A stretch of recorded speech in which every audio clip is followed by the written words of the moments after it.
তো আসসালামু আলাইকুম, সবাই কেমন আছেন? আশা করি সবাই ভালো আছেন। তো আজকে আমার হাতে যেটা দেখতে পাচ্ছেন এটা হচ্ছে একটা এসির ভিতরে থাকে যে ইনডোর ইউনিট আর কয়েল। হ্যাঁ, এটা বলে চেম্বার। এটার মাধ্যমে আর কি আপনার এসি আর কি ঠান্ডা হয়, ঠিক আছে?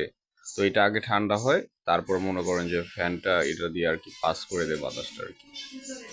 তো এখন আমি দেখাবো ব্লোয়ার ফ্যানটা, যেটা এই ফ্যানটার মাধ্যমে আপনার ওই যে চেম্বারটা দেখালাম, ওই চেম্বারটা উপরে থাকে আর ফ্যানটা দিয়ে আর কি বাতাস করে ফ্লো করে দেয়, তখন মনে করেন ঠান্ডা হয়, ঠিক আছে?